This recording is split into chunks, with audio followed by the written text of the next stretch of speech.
Estamos en vivo.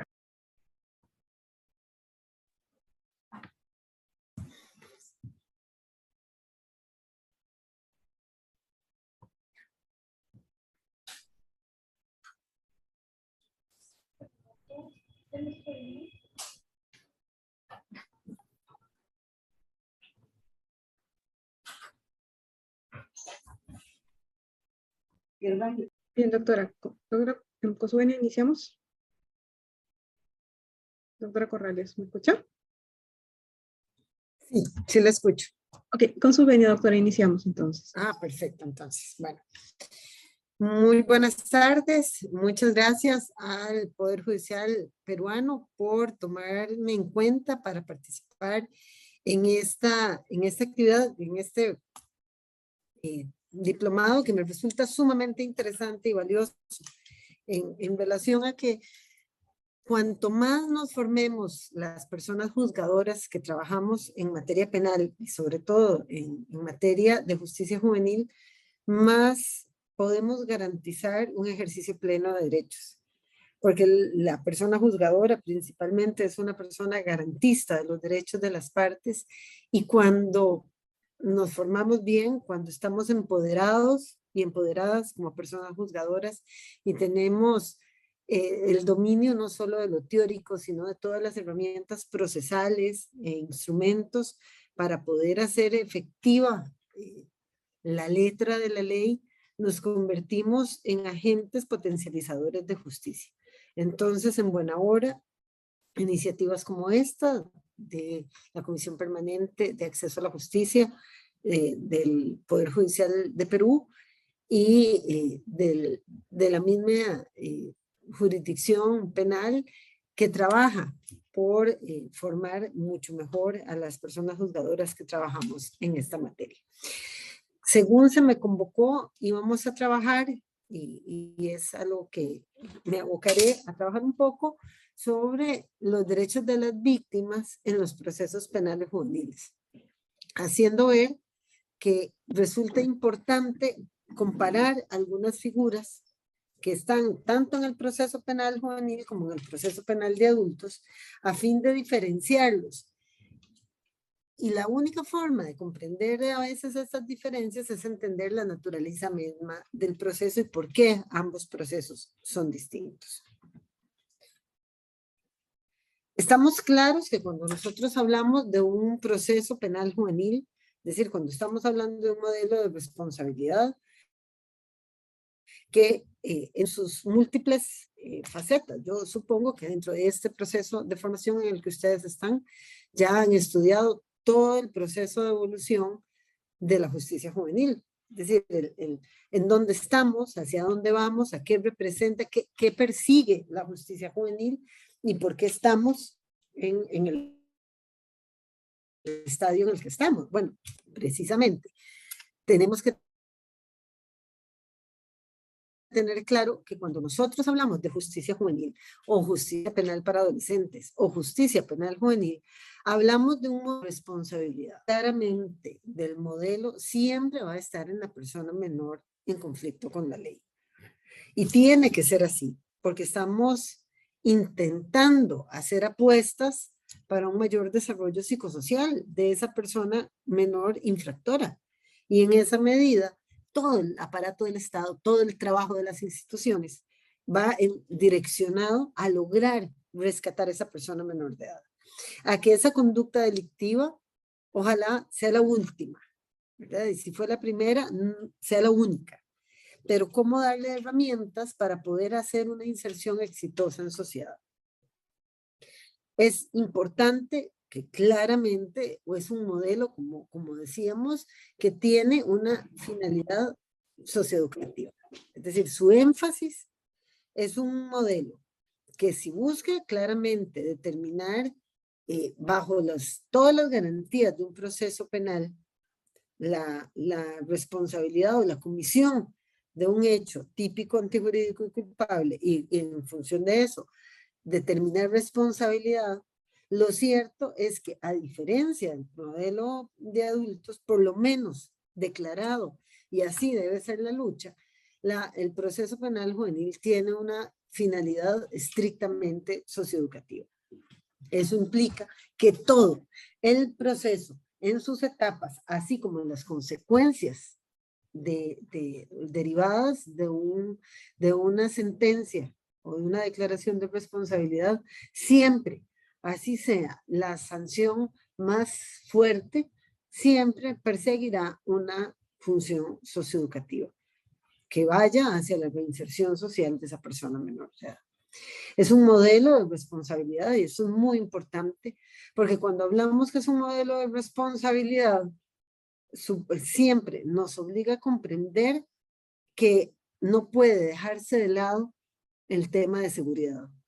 Es decir, la seguridad pública, el tema de que somos entes de una sociedad y que como se perciba una sociedad segura o peligrosa nos afecta a todos.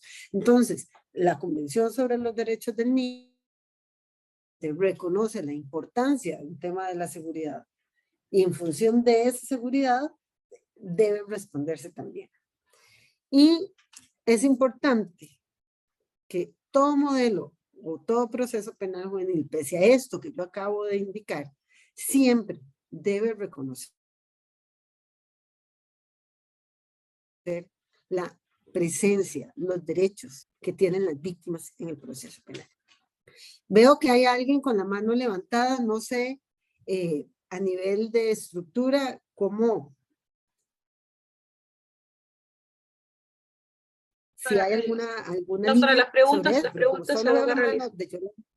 Sí, ¿Se van dando o se dan al final? Al final, doctora, al final van a hacer la ronda de preguntas. Ah, ok. Entonces, tal vez Yolanda Campos Sotela podría ir anotándonos la duda, porque si puedo ir complementando, pues la vamos haciendo y tal vez me la van indicando de una vez.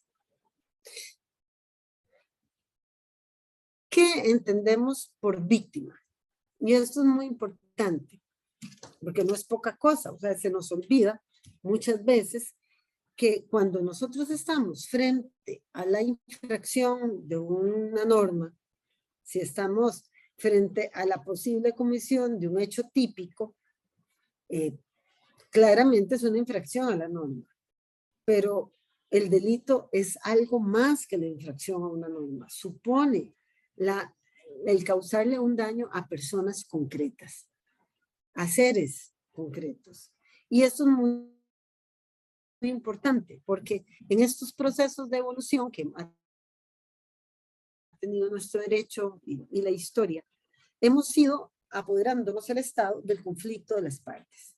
Y entonces el Estado define qué se hace, cómo se castiga, de qué forma, porque principalmente es hacia el orden jurídico y hacia el ordenamiento en general.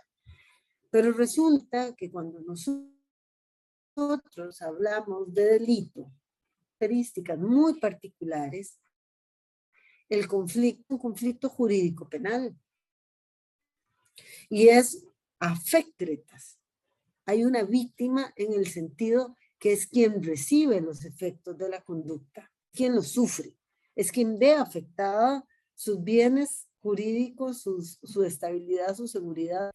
Supone la condición de víctima también que cambia su realidad. Y el problema, y nos enfrentamos, y por eso hablamos de derechos de las víctimas, porque el proceso de victimización es un proceso que surge a partir de una conducta violenta, una conducta que daña derechos, que altera realidades. Y es sumamente importante comprender que cuando una persona ha sido víctima de una conducta delictiva, el sistema no debe representarse hostil. Nosotros hablamos de diferentes niveles de victimización. Cuando la persona sufre los efectos del delito, esa es la victimización primaria. Pero la experiencia nos ha dicho que cómo interrelaciona el sistema con las víctimas marca muchísimo los procesos de victimización secundaria y terciaria que se dan a lo largo del proceso y que a la larga generan tantas o más heridas por sanar que la misma conducta delictiva. Hay una tendencia víctimas, a invisibilizarlas en sus necesidades, en su postura, en su presencia, e instrumentalizarlas el delito. Es decir, son testigos, nos van a rendir la declaración, nos dan la noticia criminis, pero pocas veces visibilizamos, qué necesita la víctima. ¿Qué necesita la víctima del proceso? ¿Qué necesita la víctima del sistema de la persona ofensora? Y eso nos ocurre no solo en los procesos penales, eso nos ocurre también en los procesos penales contra personas adultas. Es muy importante aquí traer a colación el proceso de sacar del anonimato, de traernos a las víctimas dentro del proceso y darles una voz. Es un proceso que inicia con fuerza a partir de los años 70. Durante mucho tiempo, la víctima, un testigo de piedra, ha sido pensada como un instrumento de prueba, sí, para lograr la condena, sí, para lograr la determinación de los hechos, pero con un papel muy residual en los sistemas procesales penales. Estos movimientos, que fueron muy importantes, llevaron a grandes reformas procesales en la década de los 90 y ya propiamente con más fuerza ya en el 2000 y todos estos años hasta aquí. Pero en realidad esto llevó a sacar de la oscuridad a las víctimas y a darles una voz. Ha sido muy importante la labor que han tenido los organismos de derechos humanos a nivel internacional para el reconocimiento de la existencia de las víctimas, de sus derechos, de su voz, cuando hablamos de procesos penales y hablamos de abuso de poder. La Corte Interamericana de Derechos Humanos tiene una jurisprudencia maravillosa sobre víctimas y nos permite visibilizar cómo no hablamos de lo mismo cuando estamos frente a víctimas mujeres, víctimas niñas, víctimas niños, víctimas adolescentes, personas migrantes, personas indígenas, ¿verdad? Hay una gran diversidad, pero lo que sí tienen en común, y es lo que se intentó con la Declaración sobre los Principios Fundamentales de Justicia para las víctimas de delitos y del abuso del poder, en la resolución de Asamblea General de la Organización de Naciones Unidas 4034, es hacer pequeñas definiciones, pero que permitan comprender el gran alcance de un concepto como el que llamamos víctima. En esta declaración, los países acuerdan en que hablaremos de víctimas, o que se entenderá por víctimas del delito, aquellas personas que individualmente o colectivamente hayan sufrido daños, inclusive lesiones físicas o mentales, sufrimiento emocional, pérdida financiera o menoscabo sustancial de los derechos fundamentales como consecuencia de acciones u omisiones que violen la legislación penal vigente en los Estados miembros, incluida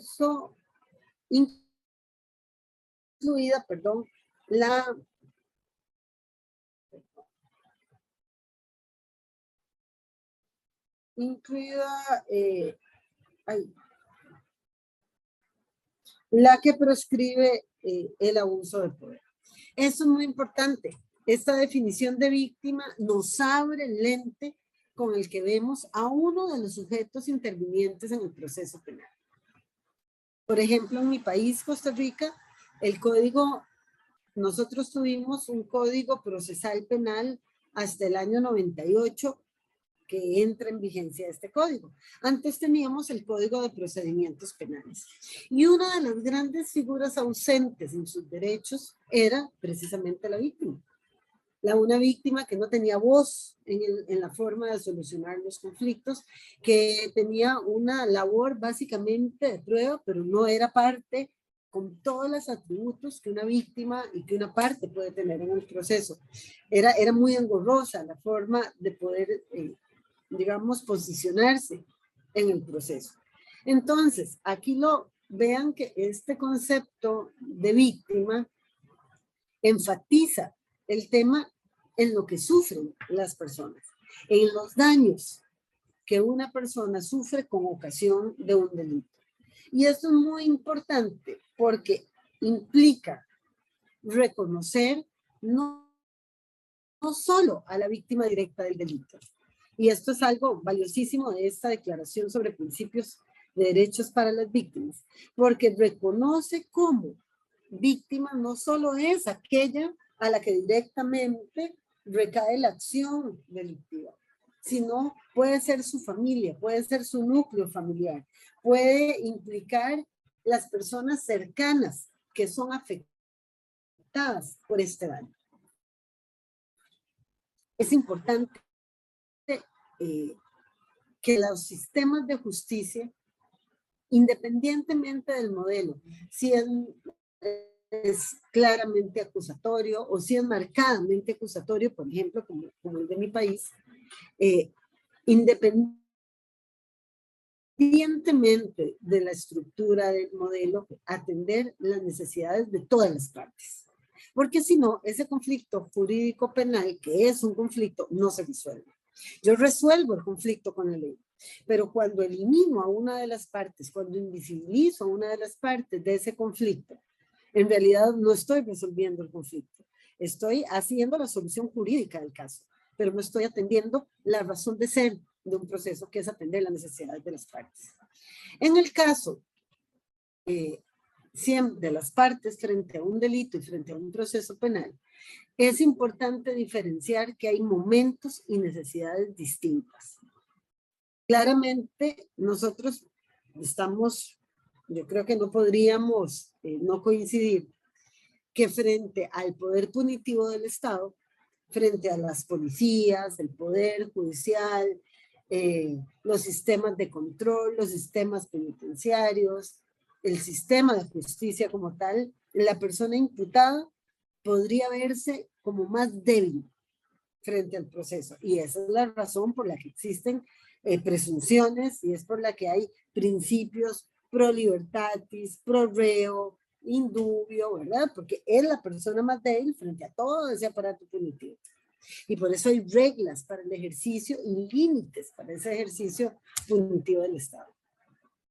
Pero frente al evento traumático, que es un delito, frente a la acción delictiva, al hurto, a la violación, al robo, al homicidio, la parte débil es la víctima. Es la que sufre un daño de una forma, es a la que le atacan sus derechos. Entonces, frente al evento, las necesidades de la víctima son unas, pero también frente al proceso surgen otras.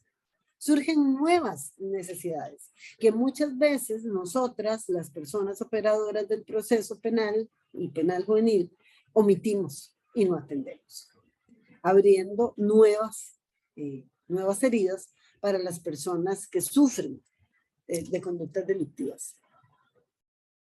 Nosotros podríamos hay grandes tratados acerca de las víctimas y los efectos, y todo el proceso de victimización que implica un delito. Es decir, la víctima surge con el delito. Antes del delito no era víctima.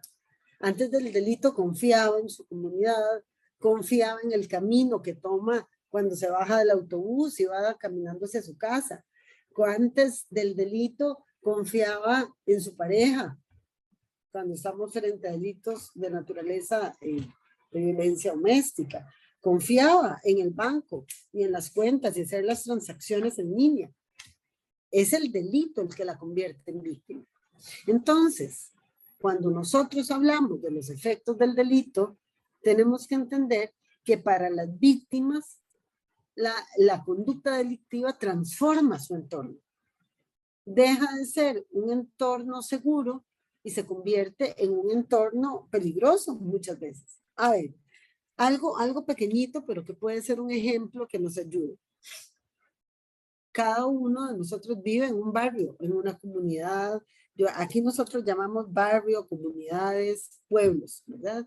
No sé si la terminología sea igual a la que puedan utilizar ustedes en su país, pero cuando hay un robo en la calle donde uno vive, ese robo no solo afecta a la persona a la que asaltaron, es que a partir de ahí hay una percepción de que ese barrio es peligroso. Ya la casa que era segura para la víctima ya no lo es, ya fue vulnerada. Entonces es muy probable que ese entorno que era tranquilo ya quiera pensar cómo lo cierro, cómo se le pone una reja más, cómo se le pone un techo. O sea, porque ya yo no represento ese lugar como un entorno tranquilo, pacífico, mío, propio, ¿verdad? También es muy común que nos enfrentemos a víctimas y a veces nos cuesta mucho manejar eso en sus declaraciones en juicio y en su comportamiento procesal. Pero muchas víctimas sienten o generan, digamos, pasan por toda una espiral de emociones. Y dentro de esas emociones, ¿verdad? Van a sentir un profundo enojo, muchas veces sienten gran sentimiento de culpa. Muchas veces se culpan porque lo que ocurrió de alguna forma lo propiciaron o de alguna forma lo permitieron.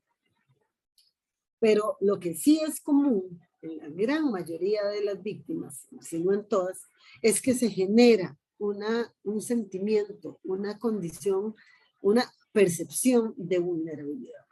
Es decir, de algún grado de debilidad donde puede la situación volverse a repetir. Y ese es el origen del miedo, precisamente. O sea, es muy interesante también percibir, ¿verdad? Que va muy relacionado a este primer, no sé si tengo puntero. A ver, perdón. Que va muy relacionado a este primer punto, el que las víctimas entonces, además de que ven que su entorno se transformó, porque ya algo cambió, algo se perturbó de ese alrededor, también es muy probable o muy común que perciban ese entorno como un lugar potencialmente peligroso, ¿verdad? Es un lugar que ya me puede representar hostil. Entonces ya estoy frente a ese entorno en una condición de defensa.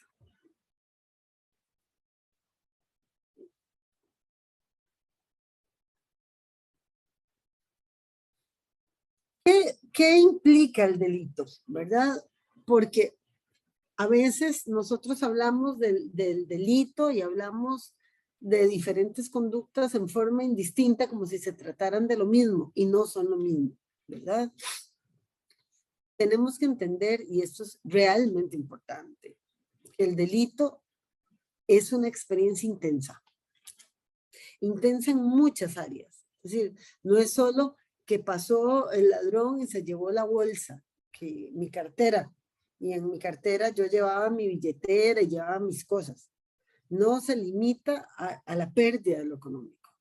Es que afecta de diferente forma, no solo a las personas en sí mismas, sino que a personas en un mismo contexto y ante una misma situación las afecta de forma diferente. El delito cambia la percepción del mundo como un lugar con orden y significado. Es decir, uno se estructura, piensa en cómo nos estructuramos nuestra casa, nuestros espacios, sean grandes o pequeños. Bueno, el delito afecta ese orden, ese significado de cada cosa, de ese camino, del lugar a donde voy, del orden en el que creo estar, ¿verdad? Y afecta, que es muy importante, y esta segunda es algo por lo que la víctima necesita tener una voz en el proceso penal, y es que afecta la autonomía personal. El delito supone la intrusión de un tercero en mi esfera personal. Me afecta, tomó decisiones sobre mi vida, sobre mi cuerpo, sobre mis cosas, entró en una esfera muy particular de cada quien. Y eso entonces pone en contradicción, en duda, en queja, este concepto de autonomía personal. Y ese concepto y ese sentimiento de control y poder sobre mí misma y mis decisiones. Pareciera que la persona con el delito, el delito se lleva el control y el poder decidir sobre algunas cosas. Entonces, cuando no se da una respuesta a esto, aunque yo pueda dar una sentencia y aunque yo pueda dictar una muy buena sentencia adecuada a las normas, a las reglas, al tipo penal, a los artículos, a todo lo que ustedes quieran, que sea formal, cuando yo no escucho a la víctima, no le devolví su control y el poder de la situación, la dejé en el mismo estado. Y ahora ya no solo le quitó la voz, le quitó poder y le quitó autonomía el delincuente, sino que además el sistema, ¿verdad? Validando esa conducta violenta de la cual asumió o sufrió los resultados. Es importante entender, y creo que es lo que he querido hacer ver aquí, que cuando nosotros hablamos de delito, no claramente de nuestra doctrina penal, el delito es una conducta típica, antijurídica y culpable. Estoy clara, ¿verdad? Y esto es importante. Sin duda alguna, esta es nuestra definición dogmática, que es muy valiosa. Pero en realidad, ¿verdad? Debemos tener muy claro que cuando nos enfrentamos, por lo menos desde la perspectiva de una justicia juvenil con enfoque restaurativo, cuando hablamos de un delito, más allá de una simple adecuación de una conducta típica, supone que hay una acción que daña a personas concretas. No es solo la infracción a la norma, sino es una conducta que claramente se subsume en un tipo penal y afecta bienes jurídicos tutelados y se adecúa a una estructura típica, eso sin duda, pero afecta a personas concretas, a sus derechos y daña de alguna forma concreta a las personas. Transforma las relaciones de confianza entre las personas y la comunidad. Y es muy importante que el delito en relación a las víctimas y también a los imputados genera necesidades que deben ser atendidas.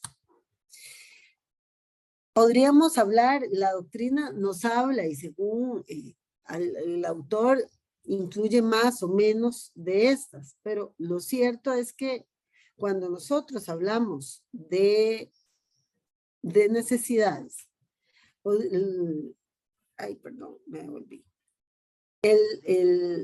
nosotros claramente podríamos hablar de que hay un conjunto básico de necesidades que presentan las víctimas en esa gran variedad de tipologías de delitos a los cuales podríamos enfrentarnos.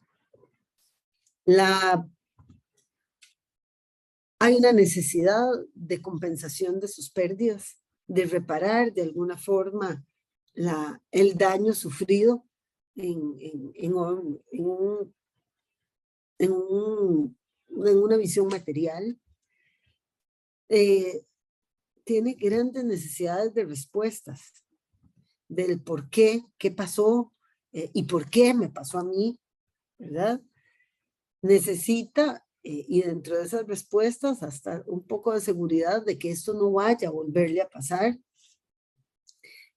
Necesita volver a o necesita tener espacios seguros para poder expresar sus emociones. Es decir, para que se le pueda validar lo que siente, que se le escuche su verdad. O sea, que poder tener un lugar seguro donde expresar qué sintió, o sea, qué pensó, qué necesita.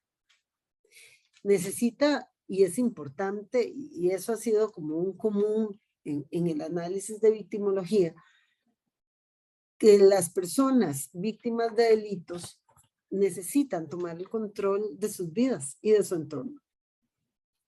Que el delito de alguna forma les arrebató. Necesitan volver a sentirse cómodas con su entorno, a sentirse seguras. Y es que muchas veces el delito arrebata esa sensación de seguridad. También es importante a nivel procesal que las víctimas puedan participar en la decisión y en la solución de su conflicto. Es decir, cuando se reconoce que estamos frente a un conflicto, que es un conflicto y que las víctimas imputadas pueden que lleven a la solución de ese poder, genera además confianza, porque las víctimas requieren sentir en su comunidad, y eso es muy importante para nosotros, y así o se plasmó en la declaración de que las víctimas necesitan compasión y con respeto. Esto nos lleva, ¿verdad?, que si nosotros tenemos claras cuáles son las víctimas, nos podemos cuestionar, bueno, si el proceso. Entonces, atender las necesidades es posible la naturaleza de la especialidad de la materia penal juvenil. Asumimos dos posiciones. El juvenil tiene una naturaleza particular a las víctimas. O las necesidades de las víctimas implica olvidarnos de la naturaleza. Es decir, claramente en el desarrollo psicosocial de la de los derechos del niño. Y claramente, en mi caso, mi propio ordenamiento jurídico interno, claramente vemos que la justicia juvenil debe tener un enfoque y es principalmente restaurativa. Y esto nos lleva a comprender que un proceso penal que digamos, o sea, una justicia juvenil que tiene un enfoque restaurativo, siempre debe garantizar los derechos procesales a las personas menores de edad. Siempre. Debe comprender la naturaleza de su condición, las diferencias y las necesidades propias de la edad y de la etapa de desarrollo en la que transita una persona menor de edad, ¿verdad? Pero también de un modelo que sea particularmente restaurativo, que es lo que nos dice la observación 24, debe darle voz a las víctimas y debe permitir construir conjuntamente la forma de reparar el daño, aun si esta es una forma simbólica.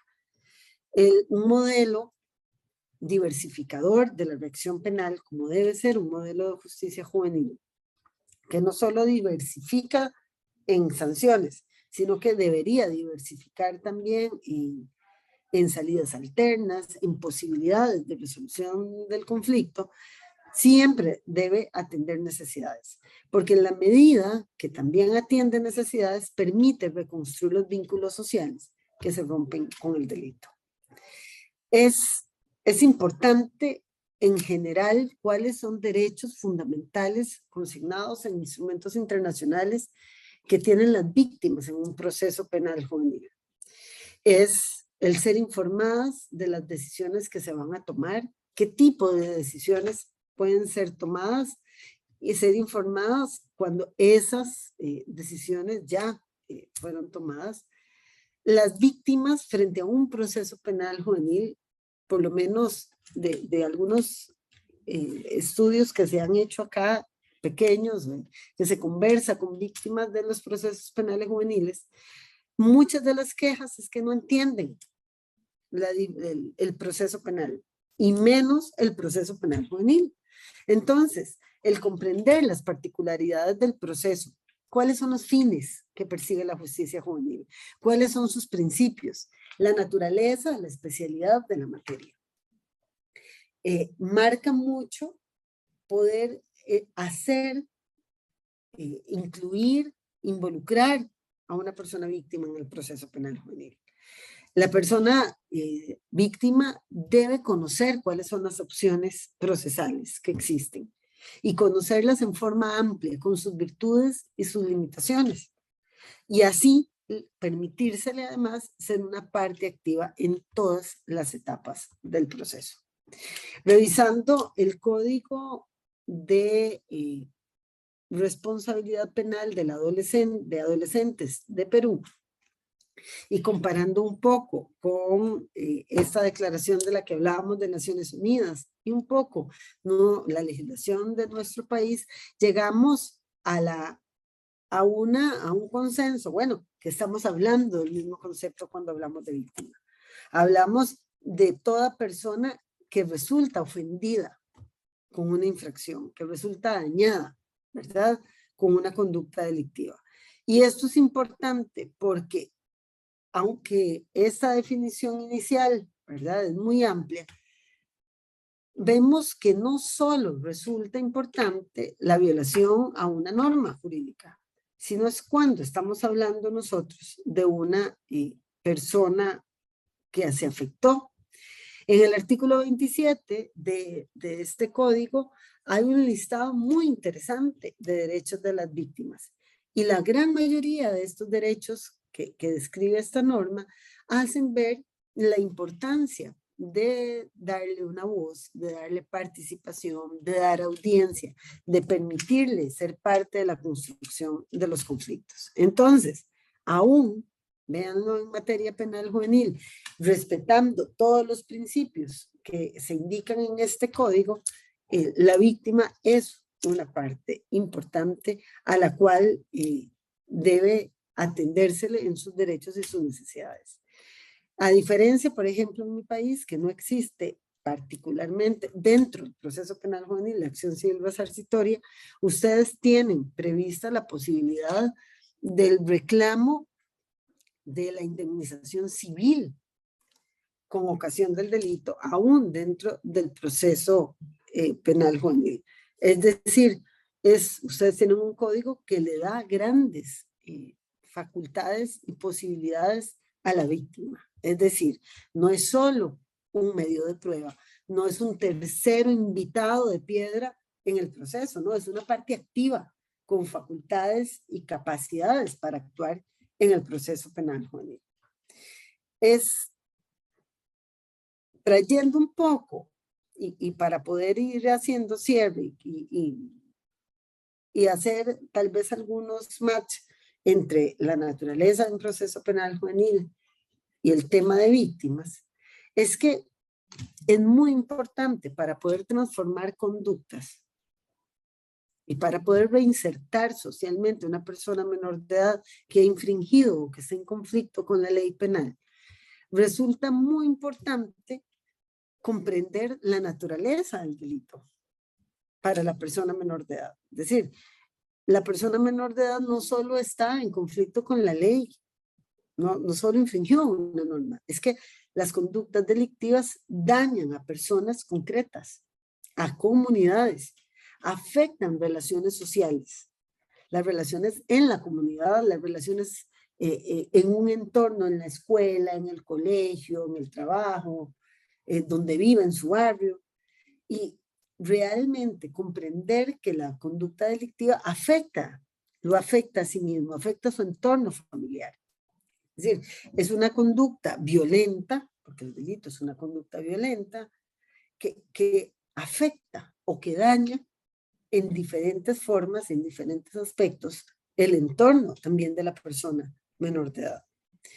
Uno de los principios básicos de la justicia restaurativa es el asumir una responsabilidad activa, es decir, asumir una posición frente a el daño, ¿verdad?, frente a la aceptación de la conducta, más allá de simplemente recibir una consecuencia jurídico-penal.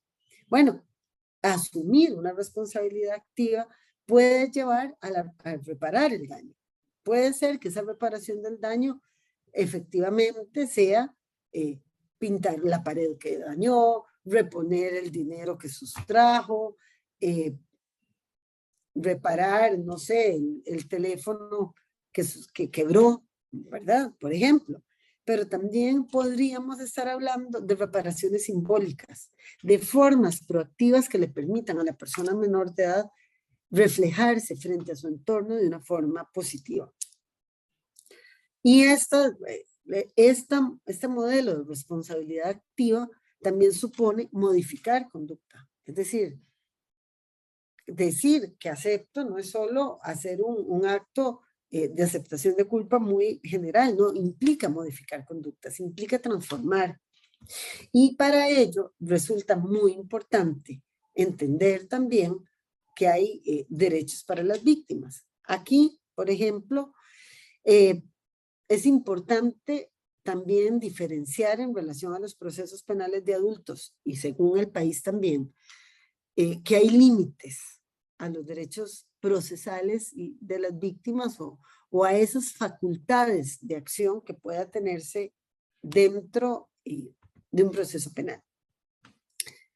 En la naturaleza del proceso penal juvenil, es decir, el comprender que no buscamos el castigo por el castigo mismo, que la sanción puede ser claramente solo impuesta después de un juicio de responsabilidad, de determinación de la comisión de un delito, ¿verdad? Pero esa sanción, aún, como les decía, siendo la más severa, siempre tendrá una finalidad socioeducativa. Es decir, el derecho penal juvenil principalmente es socioeducativo. Busca la reinserción social de esa persona menor de edad. Entonces, claramente, es un modelo que debería renunciar a los fines estrictamente punitivos y retributivos del derecho penal y buscar formas que esa persona menor pueda adquirir herramientas, herramientas para transformar su vida social, su vida en sociedad y se construya de una forma positiva. Puede también que una persona menor de edad que cometa un delito transforme su conducta y no sea necesaria la intervención del aparato punitivo. Entonces, comprender eso resulta muy importante, porque dentro de esa finalidad socioeducativa de la norma, por ejemplo, en nuestro país, el tema de limitar o de incluir el reclamo civil dentro del proceso podría ser de alguna forma un obstáculo para esas metas que tenemos frente y con la persona menor de edad. En nuestro país, nuestra ley no prevé la posibilidad de la querella en delitos de acción pública como sí existe en materia penal de adultos. Es decir, la acusación o el rol de acusador lo ejerce el Ministerio Público. Y el Ministerio Público tiene una función y esa función también es velar por esta finalidad socioeducativa de la norma frente a la persona menor de edad concreta. Entonces, la querella, que es dar la posibilidad a la víctima de transformarse y convertirse en un acusador privado, pareciera que no tiene cabida en nuestro sistema. Sin embargo, para comentarles un poco de cómo trabaja nuestra ley de justicia penal juvenil, es muy abierta en las posibilidades que tiene la víctima de actuar en el proceso. La querella en el proceso penal de adultos es que le permite a la víctima ser una parte activa, interponer recursos, hacer gestiones particulares, acusar de una forma aparte o independiente del Ministerio Público. Bueno, en materia penal juvenil en nuestro país, si bien no existe la figura de la querella, la víctima no requiere apersonarse como querellante para poder ejercer derechos, para poder recurrir resoluciones, para poder gestionar y hacer diligencias dentro del proceso. Y es muy importante que sí hay una diferencia esencial y por eso es que hay que trabajar con las víctimas y explicar la naturaleza a las víctimas del proceso penal juvenil, que muchas veces no diferencian. Es decir, la víctima muchas veces solo ve el delito, solo ve lo que ocurrió, no ve al sujeto que está atrás, ¿verdad? Nosotros estamos en la obligación de entender y de hacer ver a ese sujeto que está atrás con sus características como persona menor de edad. Y es que en nuestro sistema, por lo menos les comento del modelo nuestro, aunque las víctimas en materia penal juvenil son escuchadas, se toma en cuenta su opinión, esa opinión frente a algunos institutos procesales que en materia de adultos sí es vinculante, es decir, Si una víctima no está de acuerdo con alguna salida alterna, no se podría aprobar. En nuestro caso sí, porque podría ser, por ejemplo, en el caso de la suspensión del proceso a prueba, que el plan reparador que propone la persona menor de edad está compuesto de unas condiciones que o se parecen muchísimo a las que podrían imponerse en sanción, pero permitirían además atender la problemática particular y darle herramientas de una forma más pronta y efectiva, logrando una mínima intervención del proceso y todos los efectos estigmatizantes que también tiene el proceso penal para una persona menor de edad.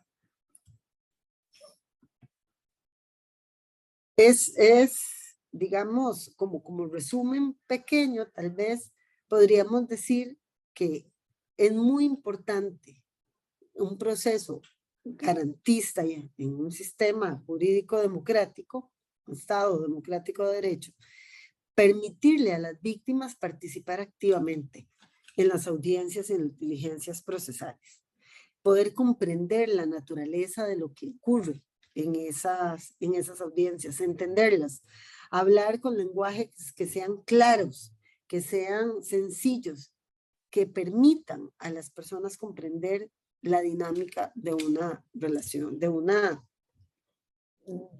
diligencia y de un proceder. Es importante también que las víctimas deben y tienen el derecho a ser informadas de las decisiones que se toman en todas las etapas del proceso. Deben, no solo, y este deber de información no es solo un mero trámite, es que deben conocerlas en forma oportuna, deben comprenderlas, porque eso les va a permitir un derecho que es esencial, que es el recurrir las resoluciones que son adversas. Es decir, es poder intentar incidir en la corrección de aquellas situaciones procesales que consideran que son defectuosas o con errores. Muchas veces tenemos mucho miedo de escuchar a las víctimas y qué nos van a decir. Y en materia penal juvenil, ese miedo lo hemos sentido quienes hemos trabajado en la materia. Porque usualmente creemos o tenemos la percepción de que la víctima está tan enojada que quiere venganza, o que no tiene capacidad para decir qué es lo que quiere, entonces quiere solo represión, o que tiene tanto miedo que no puede expresarse. Pero en realidad, las víctimas tienen mucho más poder del que a veces nosotros reconocemos que tienen. Y necesitan poder cerrar capítulos. Necesitan saber que el delito no los define, que el delito no manda todas las áreas de su vida y poder cerrar etapas y seguir. Las víctimas necesitan comprender el qué pasó, cómo pasó y cómo se va a resolver, aún si esa forma de solución no es la que querían o con la que quedan inconformes. El comprenderla, el entender, mejora la experiencia del contacto con la justicia. En un proceso penal juvenil, donde estábamos en una diligencia y la víctima había insistido muchísimo en que ella quería hablar. Primero no quiso y después ya quería. Y recuerdo el temor, la expresión de miedo que tenía el abogado defensor, que ya había pactado un poco un acuerdo, una suspensión de proceso a prueba, y tenía mucho temor que con lo que dijera la víctima, esta se pudiera de alguna forma caer. Y la víctima solo le dijo o sea, cuando se le pidió hablar, y además que habló un poco de lo que pasó y cómo sintió, qué ocurrió, qué pensó, qué sintió cuando fue víctima de este hecho delictivo, y le cerró diciendo esta frase que recuerdo haberla apuntado casi literal, que ella lo que decía es que quería que esto se acabara. Y cuando veía al muchacho y lo veía tan joven, le recordó a su hijo. Y pensó que que eso también podría haberle pasado, haberlo hecho su hijo. Y lo que buscaba en relación con la persona menor de edad, cuando ya se le había explicado el proceso, era que se buscara ayuda, que se tratara el problema de drogas porque era el origen de esta situación delictiva y que esto no le pasara a nadie más. Y esto nos permite entonces, como cierre, las víctimas quieren dejar de ser víctimas. Quieren que esto no vuelva a pasar. Y de alguna forma buscan del sistema una garantía de no repetición. Nosotros podríamos pensar que el solo castigo y la represión y el castigo y la prisión ya es suficiente. No necesariamente.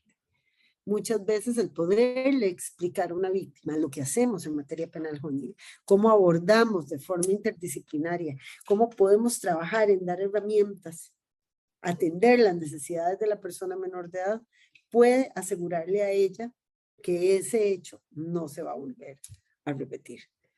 Y en esa medida podemos acercar el proceso a un proceso más justo, más inclusivo y más acorde al acceso a la justicia, que es finalmente la aspiración final de un modelo de justicia. Hasta aquí mi presentación y espero que haya quedado claro. No sé si hay alguna pregunta. Damos el más cordial agradecimiento a la doctora Marianela Corrales Pampillo. La doctora es máster en Derechos Humanos por la Universidad Estatal a Distancia de Costa Rica, especialista en Derechos y con diversos estudios de especialidad en género, justicia juvenil, niñez y adolescencia, así también como de justicia restaurativa y medios alternos de resolución de conflictos, entre otros por las escuelas judiciales de Costa Rica y Argentina. La doctora Marianela Corrales Pampillo es jueza titular del Tribunal de Apelación de Sentencia Penal y jueza suplente del Tribunal de Apelación de Sentencia Penal Juvenil. También es integrante de la Subcomisión de Acceso a la Justicia para la Población en Condición de Vulnerabilidad, Víctimas y Ofendidos Menores de Edad en Conflicto con la Ley Penal. Igualmente, esto pertenece a la Subcomisión Penal Juvenil de la Corte Suprema de Justicia de Costa Rica. La doctora Marianela Corrales Pampillo, asimismo, es profesora universitaria en el área de Derecho Penal y Penal Juvenil. Agradecemos la participación de la doctora Marianela. Igualmente, damos pase a las preguntas. Tenemos una pregunta, doctora, la cual indica lo siguiente. ¿Debería considerarse la gravedad del daño producido a la víctima al momento de fijar la medida socioeducativa que se aplicará al adolescente o su duración? En caso de ser así, ¿qué peso debería tener ese factor en la fijación de la tarea de determinación? Vamos, o sea, claramente yo le puedo hablar desde mi sistema procesal y mi sistema penal, ¿verdad? Claramente el delito, cuando nosotros hacemos llegamos, ya tenemos una conducta típica, tenemos una conducta antijurídica y tenemos una conducta culpable, tenemos que hacer la fijación del reproche. Entonces, recordemos que aunque le llamemos sanción o les llamemos medidas socioeducativas, si es la consecuencia por una conducta típica, antijurídica y culpable, estamos estableciendo un juicio de reproche. Y la fijación de la sanción siempre estará regida por el principio de proporcionalidad. Y la proporcionalidad nos llevará siempre a entender este concepto en sus tres elementos, ¿verdad?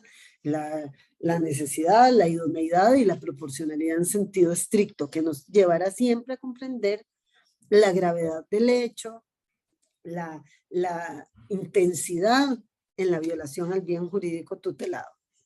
Cuando nosotros hablamos de materia penal juvenil, este análisis de proporcionalidad del que yo les hablo es diferente al que ya haríamos en un simple caso de adultos donde yo tengo que fijar una pena que tiene mínimos y máximos.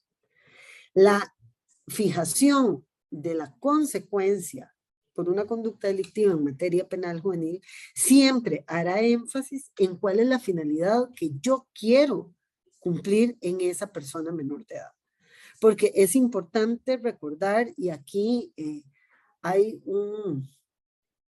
un texto maravilloso del doctor Carlos Tiffer Sotomayor, que explica esto de la proporcionalidad y la fijación de la sanción en materia penal juvenil, y nos lleva a la reflexión que aún ante conductas muy graves, que podríamos decir gravísimas en materia penal de adultos, por las condiciones particulares de la persona menor de edad, podría ser que no sea necesario la imposición de una sanción o una consecuencia de la misma entidad que digamos, la gravedad de la conducta.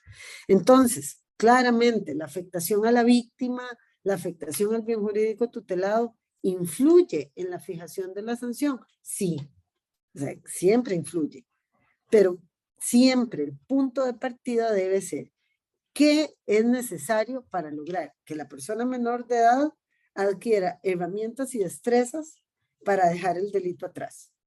¿Qué es lo que llevó a esta persona menor a delinquir? ¿Cómo lo puedo atacar?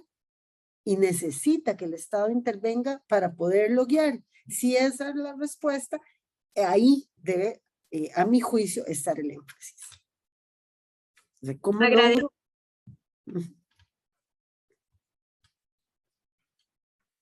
Cierro nada más. ¿Cómo logro que la persona menor de edad cumpla los fines que debe cumplir la sanción o, en su caso, las medidas socioeducativas?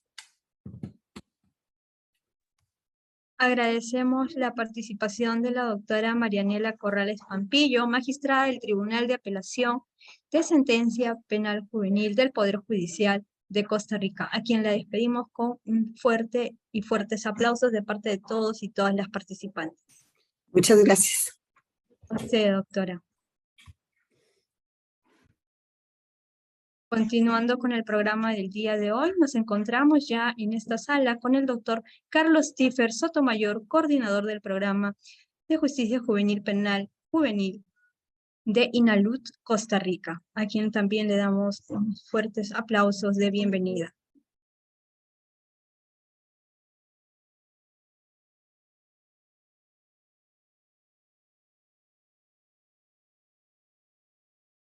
Doctora Marianela, disculpe, ¿será posible poder dejar de compartir pantalla si fuera tan amable?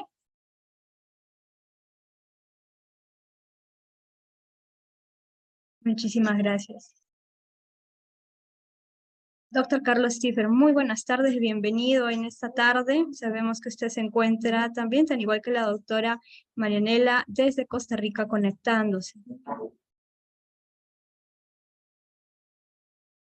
¿Nos escucha, doctor Carlos?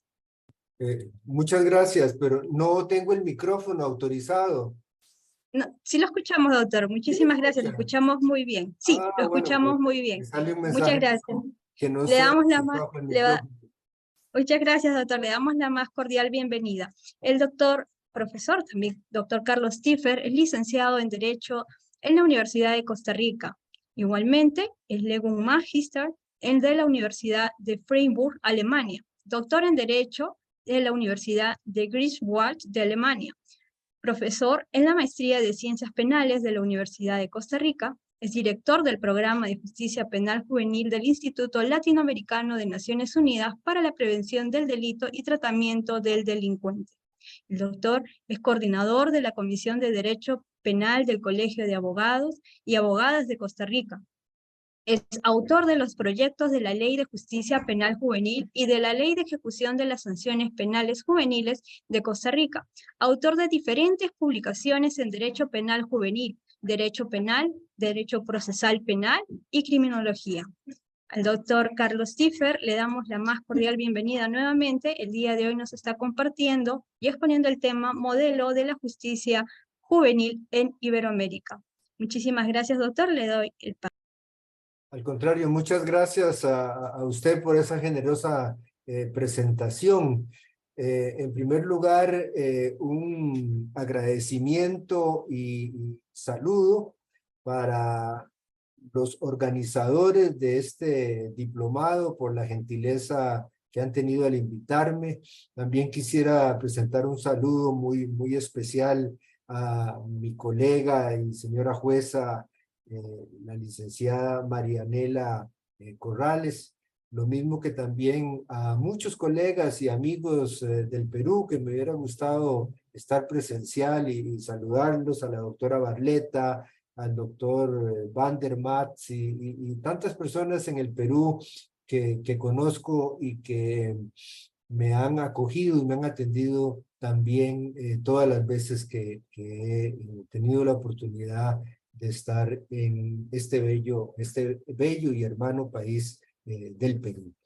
Me gustaría, si me habilitan, compartir pantalla para exponerles la presentación que he preparado para esta tarde. Claro que sí, doctor. En este momento el ingeniero Waldir Arévalo le va a dar los accesos correspondientes. Muchísimas gracias. Voy a intentar entonces para ver si se puede compartir. Sí, parece que sí. Sí, doctor, visualiza la pantalla. Se ve bien, la están viendo. Bueno, voy a ver cómo hago para bajar esto aquí para minimizarlo. Ahora sí, voy a tratar de ampliar esto. Vamos a ver. Ahora sí, ¿se está viendo? Sí, doctor, sí se visualiza. Ah, excelente, excelente. Bueno, y me escuchan bien todos y todas. ¿Me escuchan bien para iniciar? Sí, doctor, lo escuchamos bien. Excelente, gracias, Eva. Bueno, nuevamente mi agradecimiento y también mis felicitaciones por la organización del diplomado, no solo a los organizadores, sino que también a los participantes. He visto que hay más de 200 personas inscritas. Excelente. Realmente me motiva, me alegra de saber tanta gente interesada y sobre todo también con ganas y ánimos de estudiar y de especializarse en esta materia tan relevante como es la responsabilidad penal de los adolescentes. Bueno, a mí se me ha pedido que haga un análisis de los modelos de justicia en Iberoamérica. He organizado una pequeña presentación que espero ir desarrollando, que pues utiliza el método histórico. El método histórico es un método de interpretación de los contextos sociales, económicos, culturales, sociales que se desarrollan en cualquier parte. Y este método histórico nos sirve también para interpretar la respuesta que ha habido históricamente de parte del Estado respecto a las conductas que podríamos llamar actos, sean o no delictivos, de las personas menores de edad. Históricamente siempre ha habido una reacción, habría que decir, de parte del poder público, y esta reacción se ha manifestado a través de la disminución de las sanciones o de las penas, la diferenciación de castigos para niños con relación a adultos y generalmente en muchos, sobre todo de nuestros países de la órbita iberoamericana, la prohibición de la pena de muerte. Digo esto porque en otros países con otra orientación, aún así se ha establecido la pena de muerte.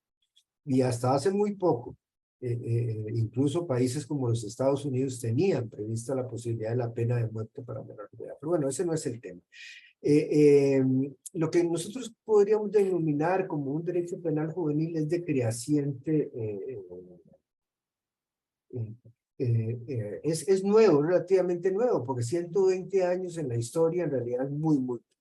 Y si uno deseara utilizar este método histórico para la interpretación de las reacciones públicas frente a las conductas delictivas, podría decir que hay dos grandes espacios. Un primer espacio antes de la convención y otro espacio después de la Convención de los Derechos del Niño de 1989.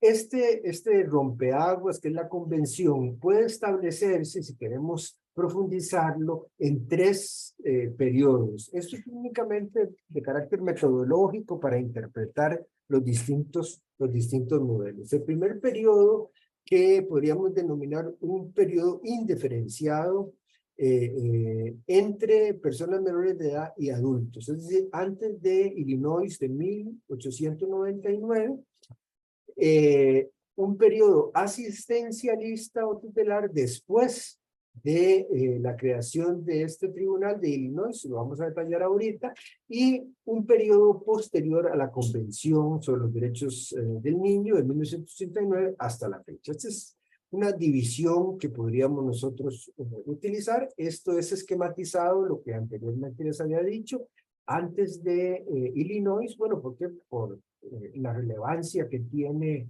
la primera creación de un tribunal especializado para personas menores de edad en el estado de Illinois en 1899. Y después de esta época surge un gran periodo asistencialista y tutelar que nosotros generalmente todos lo conocemos porque en nuestro país, en todos nuestros países, hubo una importante incorporación de este modelo y después de la convención, que podríamos marcar del 89 hasta el presente. Vamos a señalar algunas precisiones con respecto a esto. Probablemente ya muchos lo han escuchado, pero algunos tal vez se inician en esta importante materia, por lo que es importante conocer el desarrollo histórico. ¿Por qué hemos llegado a esta legislación que se encuentra vigente en el Perú y en Costa Rica y con un modelo muy diferente? Pues habría que decir que antes de 1899 no existía una diferenciación ni desde un punto de vista legislativo, ni tampoco desde un punto de vista institucional.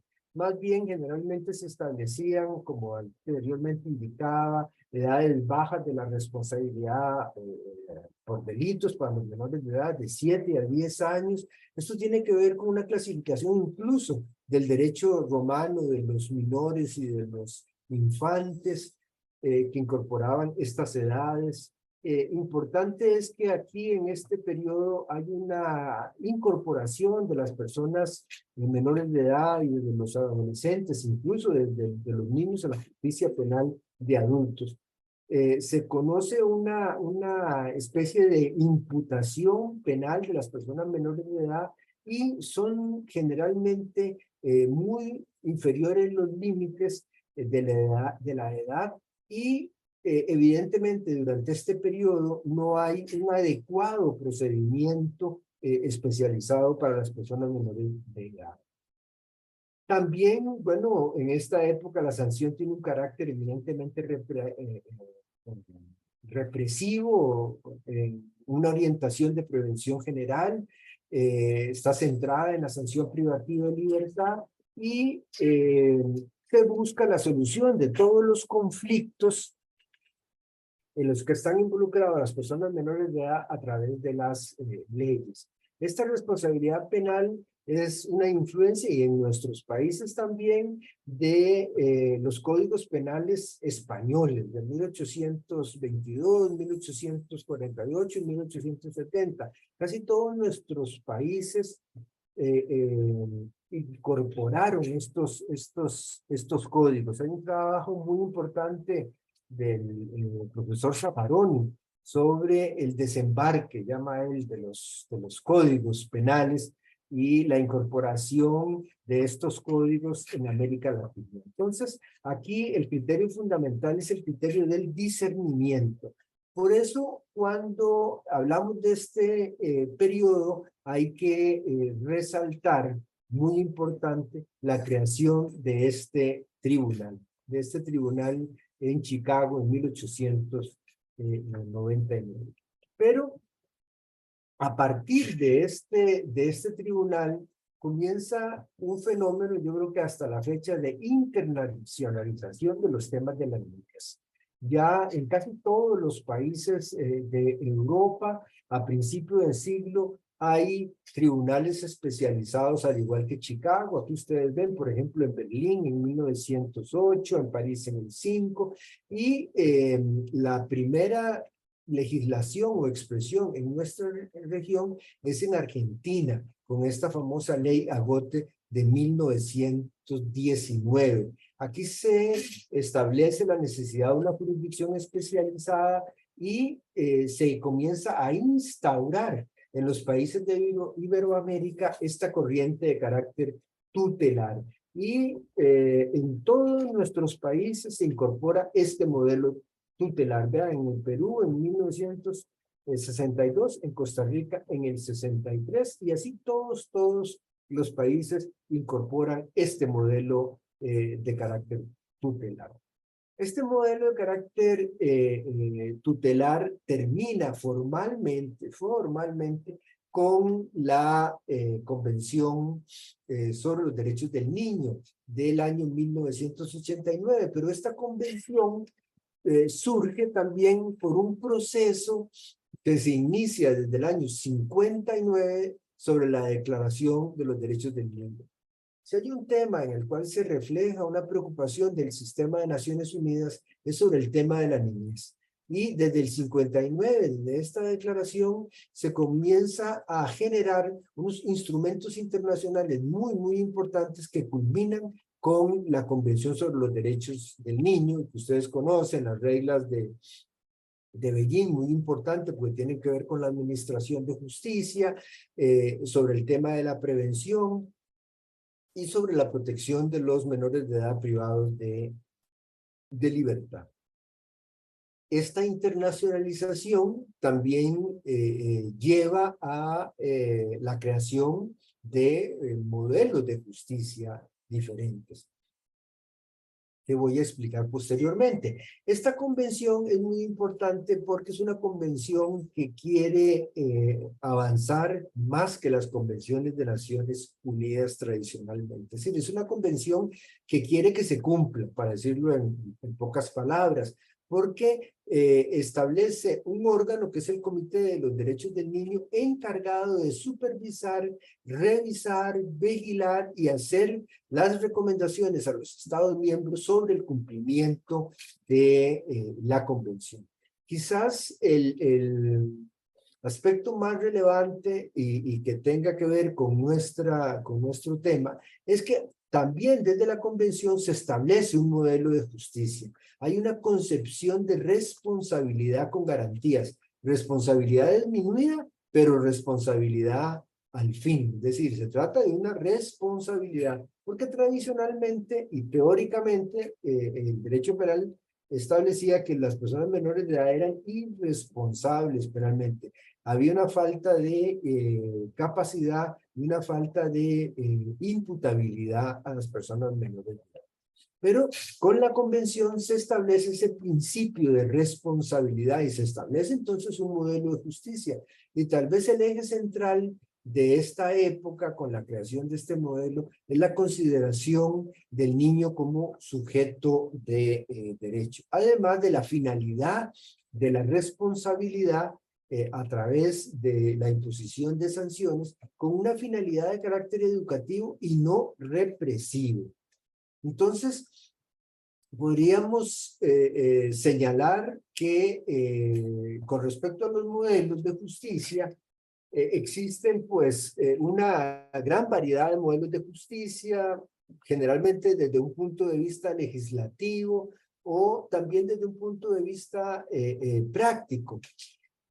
No existe un modelo, digámosle, 100% puro que nosotros pudiéramos decir, sino que algunas reacciones o modelos que están en el ámbito legislativo incluso contienen elementos, por ejemplo, tutelares o garantistas. Pero para efectos metodológicos me gustaría explicarles que son identificables desde mi punto de vista por lo menos estos 4 modelos. El modelo punitivo o penal, el modelo proteccionista o tutelar, el modelo de responsabilidad o garantista y el modelo restaurativo o reparador, que quizás puede ser la última, digamos, respuesta o reacción estatal. Estos 2 primeros modelos, por razones de tiempo, no los vamos a comentar más, ni el modelo indiferenciado o el modelo penal, ni el modelo carácter tutelar, sino que vamos a quedar un poco y precisar en cuanto al modelo de responsabilidad y el modelo restaurativo, porque son los modelos vigentes en el ámbito legislativo. Con respecto al modelo de responsabilidad, habría que señalar que se trata de responsabilidad atenuada en comparación con los adultos. Nunca podría haber una responsabilidad ni igual ni mucho mayor que la establecida para un adulto. Eso tentaría con la filosofía, con el acervo del sistema de Naciones Unidas. Características importantes: el amplio catálogo o abanico de sanciones, la intervención mínima, el principio de última ratio, la privación de libertad solo para los casos más graves y como último recurso, la finalidad educativa. Si se trata de un modelo diferente al modelo de responsabilidad penal, en la medida en que los modelos de justicia o de responsabilidad juvenil se parezcan a los modelos de justicia penal, más se alejan del acervo del sistema de justicia juvenil. Es el modelo imperante en todo Iberoamérica. Incluso en España llegó un poquito más tarde que en nuestros países. Por ejemplo, en el caso de Costa Rica, ya teníamos incorporado el modelo de responsabilidad en la ley del 96, y en España fue en el 2000, en Portugal en el 2001. Bueno, en Perú, una de las últimas legislaciones más modernas es la del Perú, del año 2017. Importante es que, a pesar, lamentablemente, que Argentina fue el primer país que estableció una legislación especializada, todavía sigue Argentina anclada en esta ley de responsabilidad penal de la minoridad de 1980, y no han logrado, no se han puesto de acuerdo sobre una nueva legislación acorde o posterior a la Convención de los Derechos del Niño, aunque ha habido avances, pero más individualmente en algunas provincias que propiamente a nivel nacional. El modelo restaurativo es un modelo que surge como respuesta a los modelos tradicionales de conflicto, de resolución de conflicto de la justicia penal en general y en particular de la justicia penal juvenil. Son modelos que buscan la restauración, el orden, la paz, buscan la reparación, restaurar el daño causado por el delito. Hay un elemento muy importante en este modelo, que es la posición de la víctima, en el cual, bueno, ya mi colega, doña Marianela Corrales, les explicó y excelentemente esta relevancia del rol de la víctima. Este modelo es producto precisamente del desarrollo criminológico de la victimología. Y además también hay un cuestionamiento sobre la eficacia de la pena privativa de libertad, y en general también un mayor rol de la víctima en la solución de los conflictos, y no propiamente una expropiación, digamos, del conflicto por parte del Estado. Este modelo busca casualmente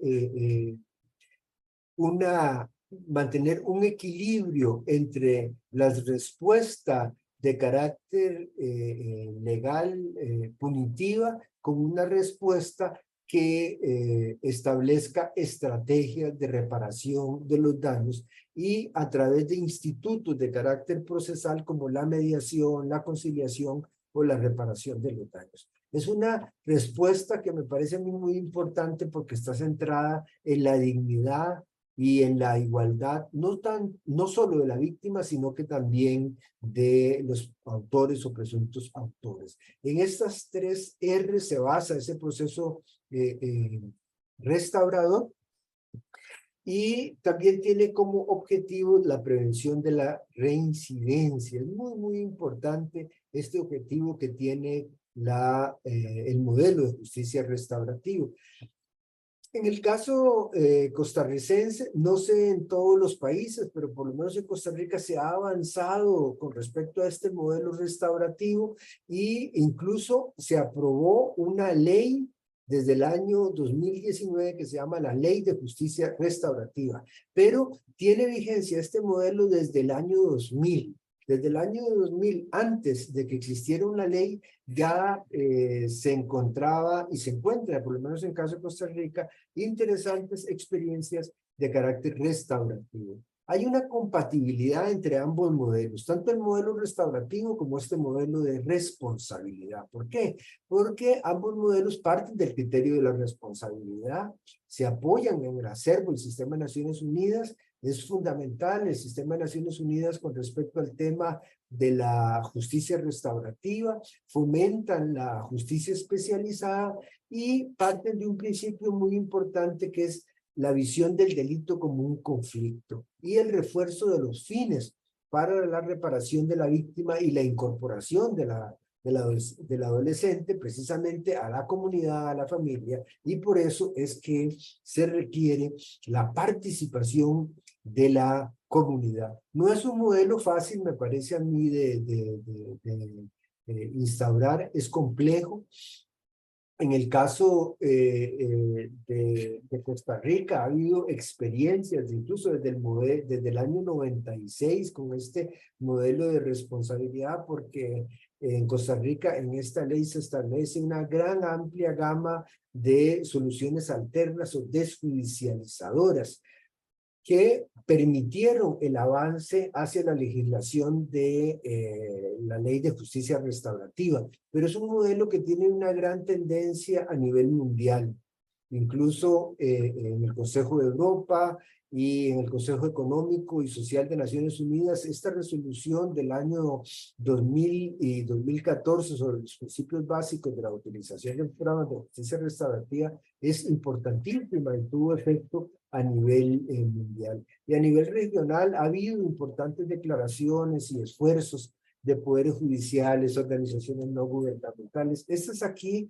apenas una señalización. Por ejemplo, en Costa Rica en el año 2005, en Perú, esta declaración de Lima es muy importante, del año 2009, y el decálogo de la implementación de las prácticas restaurativas del año 2018. Este es un pequeño recuento aquí en Costa Rica de los esfuerzos y de la, digámosle, la experiencia, sobre todo desde el ámbito del Poder Judicial, pero también de la participación interinstitucional, porque aquí en el año 2020 se instauró un protocolo interinstitucional con la participación de diferentes instituciones como el Poder Judicial y la Dirección General de Adaptación Social para llevar la justicia restaurativa en el ámbito de la ejecución. A mí siempre me gusta buscar algunos datos estadísticos o empíricos para no quedarnos solamente en los análisis de carácter normativo. En Costa Rica hay, creo que, una buena sustento de carácter teórico que se refleja en la legislación, en los protocolos.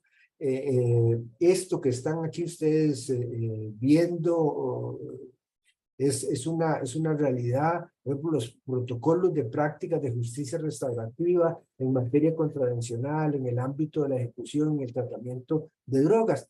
Y los abordajes interdisciplinarios, la práctica que tiene la justicia restaurativa. Yo los invito a que visiten la página del programa de justicia restaurativa del Poder Judicial para que ustedes tengan una idea más completa, pero en el caso costarricense la justicia restaurativa se aplica prácticamente en las 7 provincias del país. Y les decía que, bueno, no solamente cuestiones teóricas, sino que me gusta siempre reflejar cómo funciona esto. Es decir, ¿es realmente una realidad o es nada más una pretensión?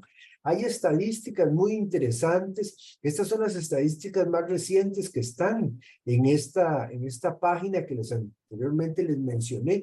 Son poquitos casos, habría que decirlo, pero es algo. Es decir, yo quisiera decir que hay más casos, pero no, ¿verdad? Pero sí hay importantes casos, ¿verdad? Y interesantes que se ven en aumento. Vean, por ejemplo, con respecto a los casos, en el 2020, 284 casos, pero ya en el 21, 430 casos.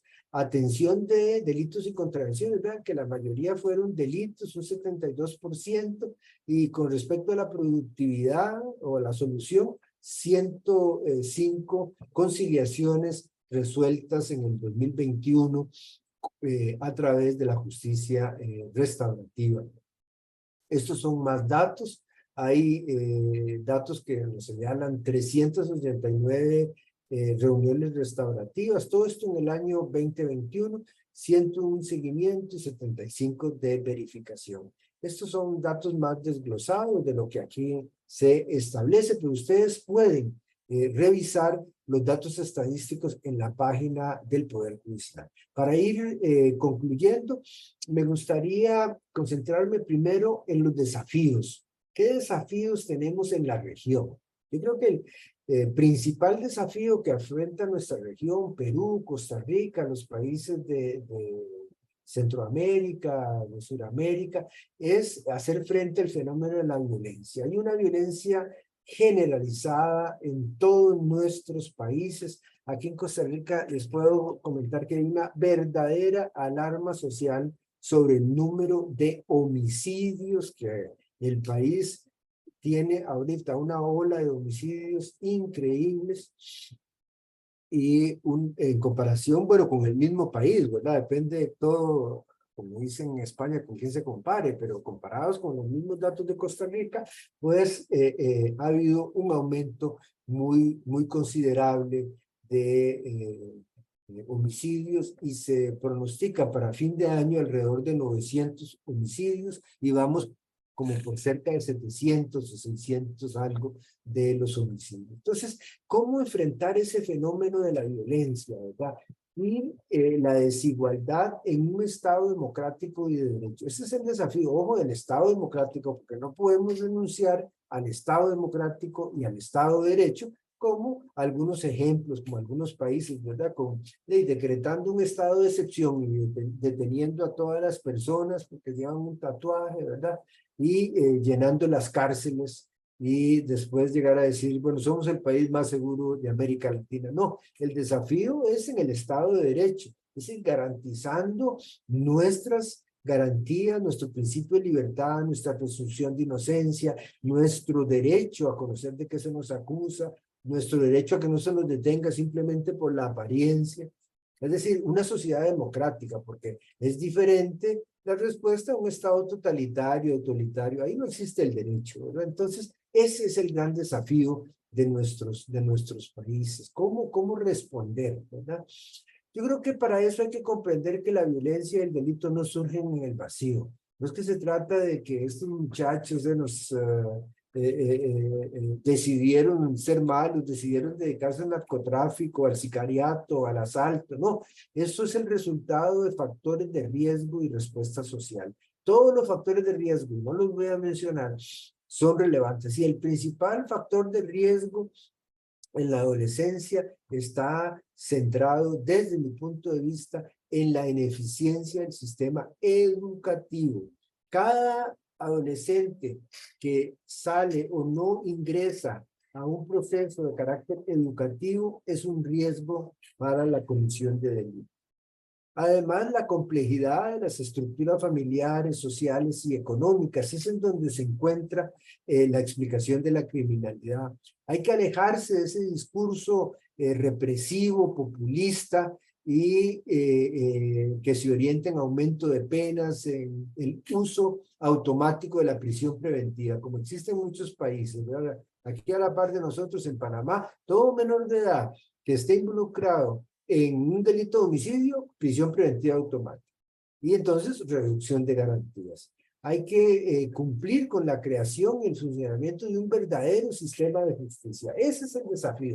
Hacer una justicia penal juvenil. Crear los órganos encargados de la justicia en el ámbito judicial, en el ámbito del Ministerio Público, en el ámbito de la ejecución y sobre todo cumplir con el acervo, el sistema nacional, del sistema de Naciones Unidas sobre justicia juvenil, sobre todo establecer la primera respuesta en los ámbitos de la prevención. En Iberoamérica falta vincular esta intervención judicial con programas de prevención y reinserción social. Los fines de la justicia juvenil también tienen que ser modestos, esto es muy importante, modestos. No hay que pretender a través de la justicia hacer justicia social. Una intervención judicial excesiva generalmente produce efectos contraproducentes para los jóvenes.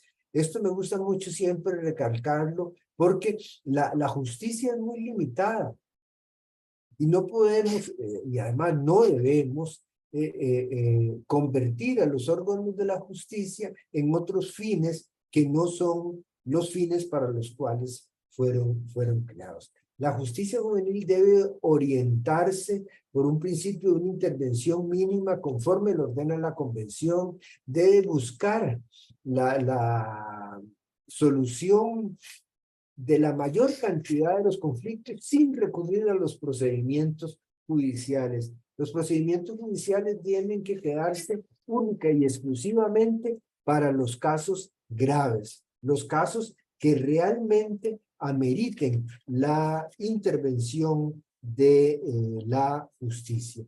Y por último, me parece que los modelos de justicia restaurativa son totalmente compatibles con el modelo de justicia juvenil y que la justicia restaurativa es un modelo idóneo, un medio alternativo a la resolución formal de los conflictos con la ley penal en la que se encuentran involucrados los menores de edad, y bien haríamos nosotros también si fomentamos la justicia restaurativa en nuestros países, en el Perú y en Costa Rica. Bueno, muchas gracias, espero que haya sido de interés esta breve charla y estoy a la orden para cualquier comentario, pregunta o duda que ustedes tengan. Muchas gracias, doctor Carlos Tiffer Sotomayor, coordinador del Programa de Justicia Penal Juvenil del INALUD Costa Rica. Continuando con el programa, vamos a dar pase a la primera pregunta. Nos dicen, en cuanto a las medidas restaurativas, ¿cómo canalizan la participación de la comunidad en Costa Rica? Bueno, muy buena pregunta, muy buena pregunta. Es muy importante la participación de la comunidad. Y yo creo que uno de los aspectos complejos es el tema de la participación de la comunidad. Hay una experiencia muy importante en el juzgado de una provincia, Costa Rica, que se llama Cartago, en donde se involucraron todos los órganos importantes de la comunidad que puedan participar en la justicia restaurativa, como por ejemplo cuerpos de bomberos, en todas las comunidades hay. Entonces, involucrarlo en los programas de justicia restaurativa, los servicios de salud, por ejemplo, o algún tipo de actividades específicas que son de orden de carácter municipal o local, a través de convenios, a través de convencimiento y a través sobre todo de involucramientos, sobre todo en el caso de Costa Rica, al haber una ley, entonces le da mucha fuerza al tema para que las comunidades se involucren. Pero les confieso con toda confianza y con toda sinceridad, eso es uno de los aspectos más difíciles que la comunidad quiera muchas veces involucrarse en los temas de las infracciones penales de las personas adolescentes. En Costa Rica se ha hecho a través de convencimiento y a través de convenios con distintas organizaciones e instituciones comunales. Muchísimas gracias, doctor. Tenemos una última pregunta. Nos dicen, ¿considera que el modelo restaurativo sería el modelo de justicia penal juvenil que debería implementarse en todos los países de Iberoamérica? Sí, muy buena pregunta también. A mí me parece que lo primero que tenemos que implementar es el modelo de justicia juvenil. Es decir, una vez instaurado este modelo de justicia juvenil, que eso es importante, es decir, un modelo con garantías, un modelo en el que exista una jurisdicción especializada realmente, en donde haya órganos especializados, haya una jurisprudencia especializada, creo que también debe colaborar una justicia alternativa como la justicia restaurativa. Es importante, y desde mi punto de vista, no es de todo, desde luego, eso debería ser siempre una alternativa, no un modelo sustitutivo. Hay colegas y personas que creen que la justicia puede sustituirse por la justicia restaurativa. A mí me parece que para algunos casos, siendo realista, podría funcionar, pero para otros creo que la justicia tradicional, la justicia formal, resulta todavía necesaria. Muchísimas gracias, doctor Carlos Tiffer, coordinador del programa Justicia Penal Juvenil del ILANUT Costa Rica. Agradecemos igualmente a la doctora Marianela Corrales Pampillo, magistrada del Tribunal de Apelación de Sentencia Penal Juvenil del Poder Judicial de Costa Rica. Les brindamos fuertes aplausos a través de esta plataforma a cada uno de ustedes por su apoyo para con la Comisión Permanente de Acceso a la Justicia del Poder Judicial del Perú. Muchas gracias a ustedes, al contrario. Muy buenas noches. Buenas noches, doctor. Quizás podemos tomar una foto. Agradecemos a nuestros participantes, a la doctora Marianela Corrales. Pueden encender su cámara de ser posible y tomaremos una foto oficial del día de hoy. Yo tengo mi cámara encendida, pero... Sí, doctor. Pero no la veía usted. Nosotros sí lo vemos, doctor. Todos los Sí, participantes bueno. están aquí ya encendiendo sus cámaras. Vamos a hacer la toma de apoyo. También se pueden tomar fotos así en grupo, como si estuviéramos ahí. Sí, doctor. Justamente voy a pedir el apoyo al equipo técnico de la comisión para poder tomar la fotografía correspondiente. En 3, 2, 1.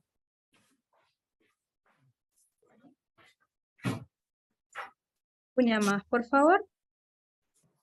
En 3, 2, 1. Muchísimas gracias. Nuevamente nuestro fraternal abrazo hasta Costa Rica para los doctores que nos han acompañado el día de hoy. Igualmente a nuestros y nuestras participantes que se han dado justamente el espacio y tiempo para acompañarnos en esta tarde y noche. No sin antes, culminamos esta noche también para mencionarles que en el chat de esta sala se encuentra el link de salida, de registro de salida, el cual estará aperturado por 30 minutos, y del mismo modo el link del foro que deberán justamente responder a la pregunta que se ha consignado en el mismo, el cual también se encontrará habilitado, pero por espacio de 1 hora. Reciban un cordial saludo y abrazos de parte de la doctora Janet Tello Aguilardi, jueza suprema titular y presidenta de la Comisión Permanente de Acceso a la Justicia, así como de los y las magistradas que integran la mencionada comisión. Muchísimas gracias. Que tengan una bonita velada a cada uno de ustedes. Muchas Hasta gracias. pronto. Buenas noches.